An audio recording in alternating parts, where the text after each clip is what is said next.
আসসালামু আলাইকুম। টাইটেল এবং থাম্বনেল দেখেই বুঝতে পেরেছেন আজকের ভিডিওতে আমরা কি করতে চলেছি। এখন থেকে শুরু হচ্ছে আমাদের ব্লগিং এবং ব্লগার সিরিজের ভিডিওগুলো। এটাই প্রথম পার্ট কিংবা প্রথম পর্ব বলতে পারেন। সো ব্লগিং এবং ব্লগার কি সেটা যদি শর্টলি আপনাদেরকে বলি, তাহলে ব্লগিংটা হচ্ছে আমরা যে লেখালেখি করে ইনকাম করার অথবা আর্ন করার একটা চেষ্টা করব, ওইটাকেই ব্লগিং বলে। আর ব্লগার হচ্ছে একটি প্ল্যাটফর্ম, যেই প্ল্যাটফর্মে আমরা আমাদের ওয়েবসাইটটি বানাবো এবং ওখানে আমরা লেখালেখি করব। সো সহজ কথায় ব্লগিংটা হচ্ছে আমাদের কাজ এবং ব্লগারটা হচ্ছে আমাদের প্ল্যাটফর্ম, যেই প্ল্যাটফর্ম থেকে আমরা কাজটা করব সেটা তৈরি করা কিংবা একটি ওয়েবসাইট তৈরি করা, সোজা কথাই। সো এই পর্বে আমরা দেখব কিভাবে ব্লগিং করতে হয় এবং কিভাবে একটি ব্লগার সাইট ক্রিয়েট করতে হয় A to Z, step by step. তবে শুরুতেই একটা কথা আপনাদেরকে জানিয়ে রাখি, সেটা হচ্ছে যারা আমাদের বিগত পর্বগুলো দেখেছিলেন, তার মানে আমাদের আগের সিরিজটা দেখেছিলেন, ওই সিরিজে কিন্তু আমরা ভিডিওগুলো অনেক বড় বড় করে ফেলেছিলাম। তবে এই সিরিজে আমরা ভিডিওগুলো যথেষ্ট ছোট ছোট করব। অ্যারাউন্ড 5 থেকে 7 মিনিটের মধ্যে একটা একটা পার্ট থাকবে। সেক্ষেত্রে দেখা যাচ্ছে আমাদের পার্টগুলো যদি বেশি হয়ে যায়, 10টা থেকে 15টা ভিডিও হয়ে যায় একটা সিরিজের মধ্যে, তবু ঠিক আছে, কিন্তু আমরা একটা ভিডিও 30 থেকে 40 মিনিটের কখনোই করব না। সুতরাং আর দেরি না করে চলুন স্টার্ট করা যাক। আমি বেসিক্যালি আপনাদেরকে কম্পিউটার স্ক্রিন থেকে দেখাবো, জাস্ট বড় দেখার খাতিরে। আপনারা চাইলে এই কাজগুলো মোবাইল থেকেও করতে পারবেন খুবই সহজে। ওকে, তো আমরা চলে আসলাম কম্পিউটার স্ক্রিনে, দেখতে পাচ্ছেন। এখন আমরা একটি ব্লগ সাইট ক্রিয়েট করব, কিভাবে স্টেপ বাই স্টেপ সর্বপ্রথম দেখব। সো যেহেতু আগে আমি আপনাদেরকে জানিয়েছি blogger.com হচ্ছে গুগলের একটি প্রোডাক্ট কিংবা গুগলের সাইট, সো এই জন্যই blogger.com একটি অ্যাকাউন্ট কিংবা ব্লগ সাইট করতে হলে আপনার একটি জিমেইল থাকতে হবে। অবশ্যই আপনাদের সবার জিমেইল আছে, তো আপনি আপনার জিমেইলটি আপনার ব্রাউজারে লগ ইন করে রাখবেন, আপনি কম্পিউটার থেকে থাকেন কিংবা মোবাইল থেকে থাকেন। দেন তারপর গুগলে গিয়ে সার্চ করবেন ব্লগার। দেন ব্লগার সার্চ করার পর সর্বপ্রথম দেখবেন চলে আসছে blogger.com। তো আমরা blogger.com এ প্রবেশ করব। দেন প্রবেশ করার পর এই টাইপের ইন্টারফেস দেখতে পাবো। এখান থেকে দেখতে পাচ্ছেন publish your passion your way. So এখান থেকে ক্রিয়েট ইওর ব্লগের উপর আমরা ক্লিক করছি।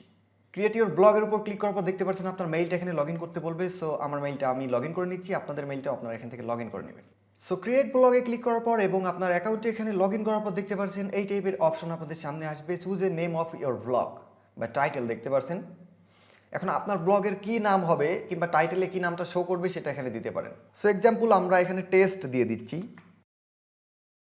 সো আমাদের ব্লগের নামটা এখান থেকে টেক্সট করে আমরা নেক্সট করে দিচ্ছি। এরপর ব্লগের অ্যাড্রেস দেখতে পাচ্ছেন, আপনাদের ব্লগের যে নামটা হবে এক্সাম্পল হিসেবে technologybangla.com.blogspot.com এরকম কিছু। সো আপনি যে নামটা দিতে চাচ্ছেন সেটা এখানে দিবেন এবং তারপরে কিন্তু আমাদের সাবডোমেইন থাকবে blogspot.com। সো আমি এখানে একটি ব্লগের নাম দিয়ে দিলাম, দেখতে পাচ্ছেন test.tbl.bd, কিন্তু এখানে দেখাচ্ছে this blog address is invalid or not supported. তার মানে এই অ্যাড্রেসটা সাপোর্ট করছে না কিংবা এই অ্যাড্রেসটি অলরেডি কেউ নিয়ে রেখেছে।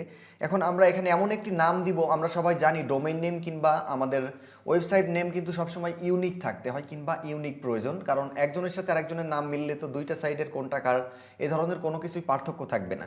সো এখানে এমন একটা নাম দিবেন কিংবা এমন একটা অ্যাড্রেস দিবেন যেটা সম্পূর্ণ ইউনিক। সো আমি একটু খুঁজে আমার একটা ইউনিক নাম এখানে দিয়ে দিচ্ছি। সো অনেক খোঁজাখুঁজির পর একটা ইউনিক নাম আমরা পেয়ে গেছি, দেখতে পাচ্ছেন নিশু ইসলাম। মানে এটা নামটা মেইন ফ্যাক্ট না, কারণ আমরা তো এখানে ডোমেইন লাগাবো। এখানে কিন্তু এই নামের পরে blogspot.com নামটা থাকতেছে। সো আমরা এখান থেকে জাস্ট নেক্সটের উপর ক্লিক করতেছি এবং এখানে ডিসপ্লে নেম বলতে আপনি যে পোস্ট করবেন আপনার কি নামে শো করবে কিংবা আপনার তো ব্লগারে একটা প্রোফাইলের দরকার আছে, সেই নামটা দিবেন। সো এখানে আমি আমার নামটা দিয়ে দিচ্ছি। আপনারা চাইলে আপনাদের নাম দিতে পারেন অথবা আপনারা আপনাদের ওয়েবসাইটের নেমটাও দিতে পারেন। সো দেওয়ার পর এখান থেকে জাস্ট ফিনিশের উপর ক্লিক করছি। সো ফিনিশের উপর ক্লিক করার পর দেখতে পাচ্ছেন আমাদের ব্লগ অ্যাড্রেস কিংবা আমাদের একটি ওয়েবসাইট কিন্তু আমরা অলরেডি ক্রিয়েট করে ফেলেছি। এখন যদি এখান থেকে জাস্ট ভিউ ব্লগের উপর আমরা ক্লিক করি, তাহলে দেখতে পাচ্ছেন এই যে nishuislam.blogspot.com, এটাই হচ্ছে আমাদের ওয়েবসাইট।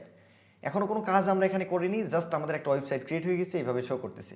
তো এগেইন আমরা ব্লগ স্পটের ইন্টারফেসে ফেরত যাই। সো এটা হচ্ছে মেইন ইন্টারফেস, এখান থেকে আমরা সব কাজটা করব। আমরা ওয়েবসাইট বানাবো, এখান থেকে এডিট করব, পোস্ট করব, আর্ন করব, যত কিছু করার আমাদের সব কিছু এখান থেকে করব। এবং এই ইন্টারফেসটা কিন্তু আগের ব্লগ ইন্টারফেসের সাথে কিছুটা মিল আছে, তবে ভিতরে অনেকটা চেঞ্জ এসেছে আপডেটের পর।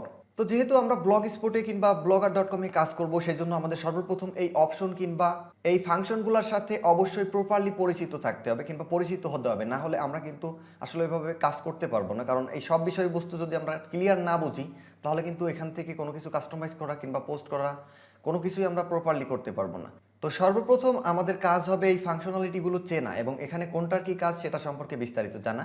তো শুরুতে আমরা সেই কাজটাই করে আসি। তো একদম প্রথমে একটা অপশন দেখতে পাচ্ছেন টেস্ট লেখা, সেটা কিন্তু আমাদের ওয়েবসাইট কিংবা ব্লগ। এখন যদি এটা ড্রপ ডাউনের উপর আমরা ক্লিক করি এবং এই যে দেখতে পাচ্ছেন এখানে আমাদের একটা সাইট আছে। এখন একটা জিমেইল থেকে আপনি কিন্তু মিনিমাম 500টা ব্লগ ক্রিয়েট করতে পারবেন এখানে, যেটার কোনো লিমিটেশনই নাই। আসলে এক্সাক্ট কোনো লিমিটেশন আছে কিনা সেটা আমি জানি না, তবে আপনি একটা অ্যাকাউন্টে ব্লগ সাইট ক্রিয়েট করে শেষ করতে পারবেন না। তো এখন যদি আমরা ড্রপ ডাউনের উপর ক্লিক করি দেখতে পাচ্ছেন আমাদের অলরেডি একটা ওয়েবসাইট আসছে, আরও একটা যদি ওয়েবসাইট এখানে ক্রিয়েট করতে চাই তাহলে ড্রপ ডাউনের উপর ক্লিক করব এবং নিউ ব্লগের উপর ক্লিক করলে দেখতে পাচ্ছেন সেমভাবে টাইটেল ডেসক্রিপশন নাম দিয়ে আমরা আরেকটি ব্লগ সাইট এখানে ক্রিয়েট করে ফেলতে পারবো। সো যেহেতু আমরা একটা ক্রিয়েট করেছি আর ক্রিয়েট করা দেখাচ্ছি না, জাস্ট আপনাদের সাথে পরিচিত করিয়ে দিচ্ছি অপশনগুলোকে। তো ক্যান্সেল করে দিচ্ছি। দেন ক্যান্সেল করার পর দেখতে পাচ্ছেন তার নিচে একটা অপশন আছে নিউ পোস্ট। নিউ পোস্টের উপর যদি আমরা ক্লিক করি তাহলে আমাদের সামনে পোস্টের অপশনগুলো ওপেন হয়ে যাবে দেখতে পাচ্ছেন। সো এখান থেকে চাইলে আমরা পোস্ট করতে পারি এবং পোস্টের সর্বপ্রথম দেখতে পাচ্ছেন টাইটেল আছে, যেটা আগের ইন্টারফেসের সাথে অনেকটাই চেঞ্জ এসেছে দেখছি। এখান থেকে টাইটেল লিখে দিবেন, পোস্টের বিস্তারিত এখানে লিখে দিবেন, যেটা আমি পরবর্তীতে আপনাদেরকে দেখাবো প্রপার আর্টিকেল রাইটিং কীভাবে করবেন এবং পোস্ট কীভাবে করবেন। জাস্ট এখন অপশনগুলোর সাথে আপনারা পরিচিত হয়ে নেন। এখন এখান থেকে জাস্ট আমরা ব্যাক করে যাচ্ছি। তো নিউ পোস্টের নিচে দেখতে পাচ্ছেন পোস্ট লেখাই আছে। সো পোস্ট বলতে কি, আমরা যতগুলো পোস্ট করব এখানে অল পোস্ট হিসেবে প্রত্যেকটা পোস্ট শো করবে।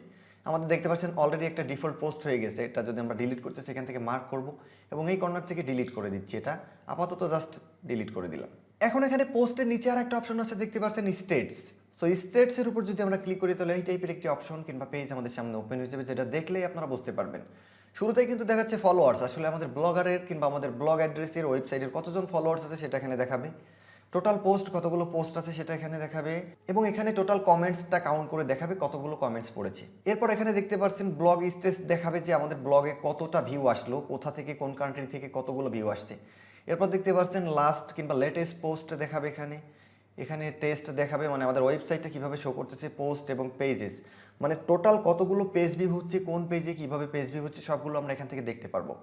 এবং এখান থেকে এই যে দেখতে পাচ্ছেন নাও, লাস্ট 7 ডেজ, লাস্ট 3 মাস, 12 মাস, এইভাবে সব কিছু আমরা সিলেক্ট করে দেখতে পারবো আমাদের ভিজিটরটা। এবং তার নিচে একটা অপশন আছে দেখতে পাচ্ছেন কমেন্টস। সো আমাদের ওয়েবসাইটে কীভাবে কত কমেন্টস পড়লো, কে কী কমেন্টস করলো সবগুলো আমরা এখানে দেখতে পারবো। এর নিচে যে অপশনটা আছে সেটা হচ্ছে আর্নিংস। এটার জন্যই কিন্তু এত দৌড়াদৌড়ি আমরা করতেছি। সো এই আর্নিংসে হিউজ একটা আপডেট এসেছে ব্লগারে আমি দেখতেছি। আগে আমরা আর্নিংসে গেলে নতুন কোনো সাইডে যে অ্যাকাউন্ট কিংবা যে ব্লগ সাইটটা কিন্তু অ্যাডসেন্সের জন্য কোয়ালিফাই ছিল না, সেই অ্যাকাউন্টটা এখানে ক্রিয়েট অ্যাডসেন্সের অপশনটা ছিল না। তবে এখন কিন্তু দেখতে পাচ্ছেন আর্নিংসে আমরা আসলেই এখানে ক্রিয়েট অ্যাডসেন্স অ্যাকাউন্টের অপশনটা চলে এসেছে। এটার উপর যদি আমরা ক্লিক করি তাহলে আমরা গুগল অ্যাডসেন্সে চলে যাব এবং আমরা নতুন একটি অ্যাডসেন্স ক্রিয়েট করতে পারবো, করে আমাদের সাইটকে মনিটাইজ করে আর্ন করতে পারবো। এই অপশনটা আগে ছিল না, রিসেন্টলি আপডেটের পর এসেছে। সো এখান থেকে আমরা মেইন কাজটা করব কীভাবে আর্নিং করতে হয় কিংবা আমরা আর্নিং করার জন্য ব্লগটা করতেছি। সো সেটা আমরা এখান থেকেই দেখব।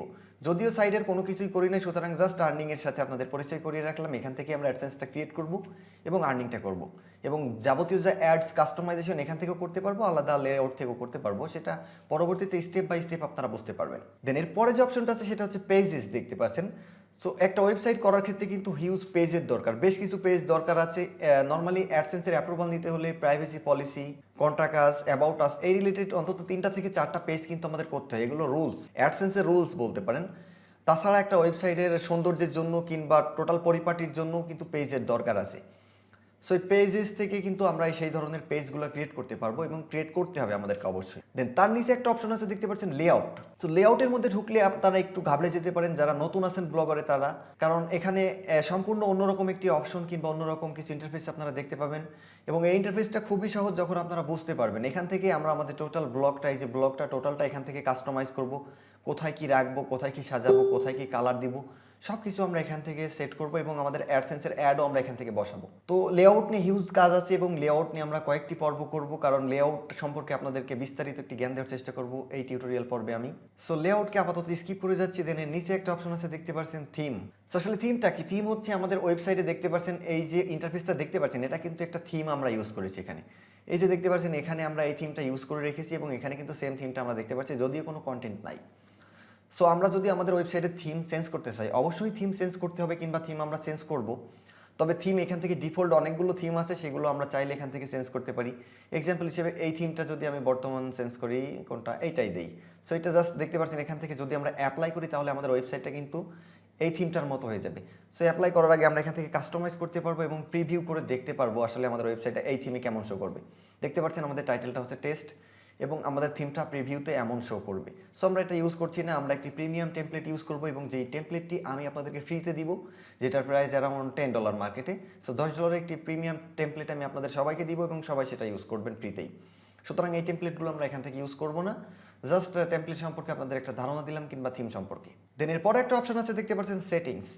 সো আমাদের ব্লগের মেইন কাজ কিন্তু সেটিং। এখান থেকে আমরা এসইও করব, ব্লগ টাইটেল, ডেসক্রিপশন সব কিছু এখান থেকে সিলেক্ট করব। রোবোটেক্স বলেন, মেটা ট্যাগ বলেন, ডোমেইন বলেন, সব কিছু কিন্তু আমরা সেটিং থেকেই করব।